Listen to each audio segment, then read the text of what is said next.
Hello everyone, welcome back to my YouTube channel which is Magical Meenakshi. और आप देख सकते हैं आज का मौसम कितना प्लेजेंट है। मॉर्निंग मैं बहुत कम आती हूँ छत पे, लेकिन आज मुझे मौका मिला है क्योंकि आज मेरी ऑफिस की छुट्टी थी और मैंने सोचा था कि आज मैं कहीं जाऊँगी। और कोइंसिडेंटली जो आज का दिन है वो इतना ऑस्पिशियस दिन है क्योंकि आज माँ बगलामुखी जयंती है। अगर आपको पता हो तो माँ बगलामुखी जो होती हैं वो 10 महाविद्याओं में से 8वीं महाविद्या है। यानी कि जैसे 9 दुर्गा के रूप होते हैं वैसे 10 महाविद्या भी होती हैं। तो माँ कामाख्या के बारे में तो लोग बहुत जानते हैं कि गुवाहाटी असम में माँ कामाख्या का शक्तिपीठ है, बट उनके अलावा भी जो 10 महाविद्याएं हैं वो माँ कामाख्या के आसपास ही हैं। और जब भी आप कामाख्या आए दर्शन के लिए तो फिर आपको 10 महाविद्या की भी ज़रूर दर्शन करनी चाहिए। तो आज माँ बगलामुखी की जयंती थी और मेरा ऑफ भी था, तो आप लोग भी चलिए और दर्शन कीजिए मेरे साथ माँ बगलामुखी की आज। तो वैसे तो माँ बगलामुखी का मंदिर अलग अलग जगह पे है जो फेमस है बहुत, बट माँ कामाख्या में भी जो माँ बगलामुखी है वो भी बहुत फेमस है। और आप देख सकते हैं कि हम लोग माँ कामाख्या का जो मेन द्वार है जहाँ से हम एंटर करते हैं नीलांचल पर्वत पे, अगर आपको पता नहीं है तो मैं बता देती हूँ कि नीलांचल पर्वत जो है वहाँ पे माँ कामाख्या का मंदिर है। और ये जो पर्वत है इसके ऊपर हम चढ़ के जाते हैं और फिर दर्शन करते हैं माँ कामाख्या का। और 10 महाविद्याएं जो हैं वो बिल्कुल आसपास ही हैं। तो नेक्स्ट टाइम आप कभी मिस ना करें, जब भी आप दर्शन के लिए आए। वो एक दिन में पॉसिबल नहीं हो सकता है शायद, अगर आप बहुत एक्टिवली करेंगे तो जाके आप एक दिन में माँ कामाख्या का दर्शन और 10 महाविद्याएं भी सबका दर्शन कर पाएंगे। नहीं तो आपको 2 दिन चाहिए होगा, एक दिन सिर्फ माँ कामाख्या के दर्शन के लिए और बाकी दूसरा दिन जो है वो 10 महाविद्याएं आप घूम सकते हैं और दर्शन कर सकते हैं। वैसे माँ कामाख्या का जो गर्भगृह है वहाँ पे 2 महाविद्याएं ऑलरेडी हैं जिन्हें हम बोलते हैं माँ मातंगी और माँ कमला। और बाकी मंदिर के आसपास जो हैं वो अलग अलग जो देवी माँ के रूप हैं, 10 महाविद्याएं जिन्हें हम कहते हैं, तो उनके मंदिर हैं। तो अगर आप वहाँ किसी फूल के दुकान वाले से या प्रसाद के दुकान वाले से भी पूछेंगे तो वो लोग भी आपको गाइड कर देंगे। मैं जो भी आपको जानकारियाँ दे रही हूँ ये सब भी मुझे यहाँ आने के बाद ही पता चली। और कहते हैं ना कि भगवान हमें चुनते हैं और तब हम भगवान तक पहुँच पाते हैं। तो शायद माँ चाहती थी कि मैं जाऊँ उनके पास और इसलिए उन्होंने मुझे ये जानकारी दिलवाई। और शायद मेरे व्लॉग के ज़रिए माँ चाहती हैं कि आप लोगों के पास भी ये जानकारी जाए और आप लोगों को भी जब भी मौका मिले या जब भी आप प्लान कर रहे हैं माँ कामाख्या का दर्शन करने के लिए तो आप भी 10 महाविद्याएं ज़रूर दर्शन करें। तो बस अब हम पहुंच चुके हैं माँ कामाख्या के दरबार में, और जहाँ पे 10 महाविद्याएं भी विराजित हैं। और यहाँ से ही बस हमें अंदर जाना होता है। अगर आप कभी आए हैं इससे पहले माँ कामाख्या तो आपने देखा होगा कि बस हमें यहाँ पे ही उतरना होता है और यहाँ से ही पैदल हम जाते हैं, जो कि बहुत ही वॉकेबल डिस्टेंस पे मंदिर है। और माँ कामाख्या का भी मैं व्लॉग बहुत जल्द बनाने वाली हूँ आप सबके लिए। लेकिन सबसे पहले हम आज माँ बगलामुखी का दर्शन करेंगे। और आप देख सकते हैं कि यहाँ से ही फूलों की दुकान, प्रसाद की दुकान आपको मिल जाएगी, बट यहाँ पे हमें लेना नहीं है क्योंकि माँ बगलामुखी जो होती हैं उनके लिए स्पेशल चुनरी, माला सब कुछ होता है। वो आपको आगे मैं बताऊंगी उसके बारे में कि वो किस कलर का होता है और क्या हमें चढ़ाना चाहिए उन्हें, जो उन्हें पसंद है। और यहाँ से आप देख सकते हैं कि जो रोड डाइवर्ट हो रहा है वहाँ पे ही ये एक बोर्ड पे 10 महाविद्याओं के बारे में लिखा हुआ है। तो आप नेक्स्ट टाइम जब भी माँ कामाख्या का दर्शन करने आए तो इस बोर्ड को फॉलो करते हुए किसी से भी पूछ के आप इन मंदिरों में दर्शन कर सकते हैं। और जैसे ही इस रास्ते से आप सीधे जाएंगे तो बिल्कुल स्ट्रेट अगर आप जाते हैं तो माँ कामाख्या का मंदिर है, और जैसे ही आप अपने राइट हैंड साइड में टर्न ले लेंगे तो ये माँ बगलामुखी की तरफ जाता है। तो हमें माँ कामाख्या का दर्शन आज नहीं करना है, हमें माँ बगलामुखी जाना है। तो इसलिए आप देख सकते हैं कि आज बगलामुखी जयंती होने की वजह से इतने ढेर सारे लोग आए थे।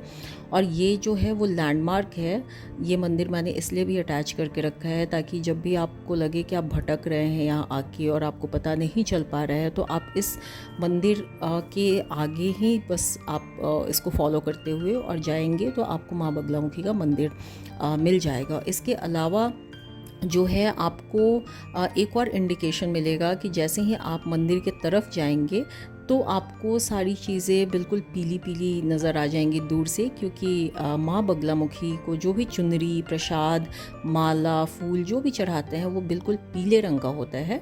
और आप देख सकते हैं कि मंदिर के बाहर ये कितनी ढेर सारी दुकानें हैं। और ये रहा मंदिर जिसमें अभी मैं अंदर ले जाऊंगी आपको और दर्शन कराऊंगी।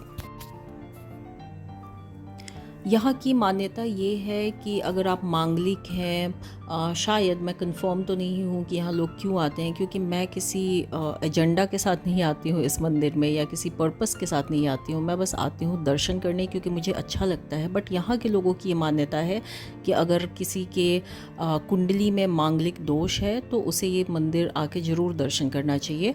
और आप देख सकते हैं कि मैं भी जो भी प्रसाद है, चुनरी है, नारियल है, वो सब कुछ यहाँ से ले रही हूँ। और भगवान के लिए जब भी मैं कोई चीज़ खरीदती हूँ तो मैं बहुत स्पेसिफिकली जो सबसे बेस्ट होता है वो लेने की कोशिश करती हूँ, क्योंकि जब इंसान के लिए हम क्वालिटी चेक करते हैं तो भगवान के चढ़ावा के लिए भी हमें क्वालिटी चेक ज़रूर करना चाहिए, अगर हम सक्षम हैं तो। वैसे तो भगवान भाव के भूखे होते हैं, लेकिन फिर भी अगर हम चढ़ा रहे हैं कुछ तो हमें सबसे अच्छी चीज़ चढ़ानी चाहिए भगवान को, क्योंकि भगवान ने ही हमें उस लायक बनाया है कि हम उनके लिए ये सब कर सकें। तो कभी इन सब चीज़ों में हमें कंजूसी नहीं करनी चाहिए। और आप देख सकते हैं कि मैं बस प्रसाद देख रही हूँ कि क्या मैं लूँ और वहाँ जाके क्या चीज़ें ज़रूरत पड़ेंगी मुझे। और यहाँ पे भीड़ की वजह से आप देख सकते इतनी ज़्यादा गर्मी हो गई थी ऊपर आते आते। और मंगलवार को वैसे तो यहाँ पे बहुत भीड़ होती है, लेकिन आज फ्राइडे का दिन था और बगलामुखी जयंती होने की वजह से यहाँ पे बहुत ढेर सारे लोग आए थे और बहुत लंबी लंबी क्यूज़ थी। बट लकीली मेरा जो दर्शन है वो उसमें बिल्कुल टाइम नहीं लगा और मैंने बहुत अच्छे से पूजा की, दर्शन की और बहुत अच्छा लगा यहाँ पे आके आज मुझे। नहीं, अगर मैं नहीं आती तो मुझे अफ़सोस रहता कि आज के दिन मैं यहाँ नहीं आई, बट शायद माता रानी चाहती थी कि मैं यहाँ आऊँ आज, इसलिए वो सारे सिचुएशंस वैसे बन गए थे कि मैं आज यहाँ आ पाई। और ये मेरे साथ फ़र्स्ट टाइम नहीं हो रहा है। मैं जब भी मन में कोई चीज़ सोचती हूँ कि मुझे यहाँ जाना है दर्शन के लिए, पूजा के लिए, तो वो सर्कमस्टांसेस ऐसे बन जाते हैं कि मैं चली ही जाती हूँ। तो भगवान में मेरी बहुत आस्था है और भगवान भी मेरी हर एक विश को पूरी करते हैं और इसके लिए मैं बहुत शुक्रगुज़ार हूँ। मैं बहुत ब्लेस्ड फ़ील करती हूँ कि जब भी मैंने जो भी सोचा है वो आज नहीं तो कल वो चीज़ें हुई हैं मेरे साथ। तो बस यही है कि आप सच्चे दिल से अगर कुछ भी सोचते हैं तो वो ज़रूर होता है और उसमें कोई बैड इंटेंशन अगर नहीं है तो भगवान भी आपकी मदद करते हैं। तो यहाँ से हम एंट्री करते हैं मेन मंदिर में जाने के लिए और ये है वहाँ का गेट।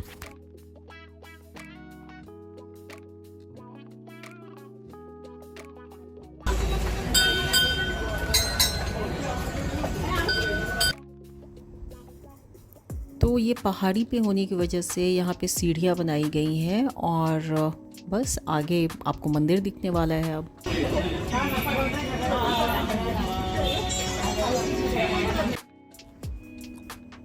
और ये रहा आप सबके लिए माँ बगलामुखी का मंदिर और आप देख सकते हैं कि ये कितने खूबसूरत तरीके से सजाया हुआ है और ये सामने से देखने में और भी बहुत अच्छा लग रहा था, बहुत सुकून मिल रहा था देख के, बहुत खुशी जैसा लग रहा था इसे देखने के बाद। बहुत पॉजिटिव वाइब थी आसपास और सब लोग बहुत खुश थे आज, क्योंकि सबको मौका मिल रहा था आज दर्शन करने का, पूजा करने का और बहुत दूर दूर से भी लोग यहाँ आए थे।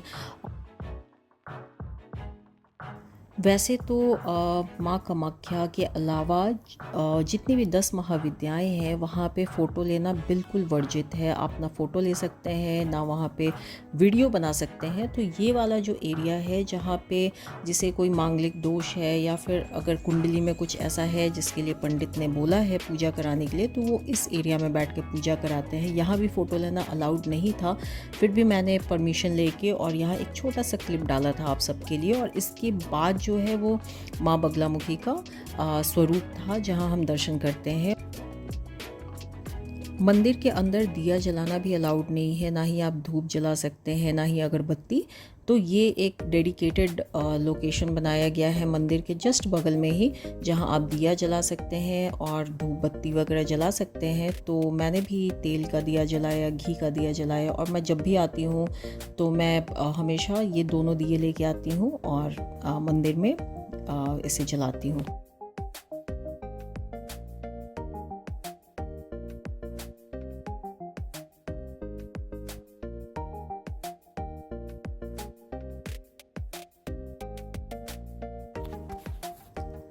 यहाँ रश बढ़ती ही जा रही थी, और जनरली जो देवी की आराधना होती है वो लोग रात को करते हैं, जिनको कोई स्पेशल पूजा कराना होता है या कोई हवन कराना होता है, तो वो लोग मिडनाइट या फिर लेट नाइट तक करवाते हैं।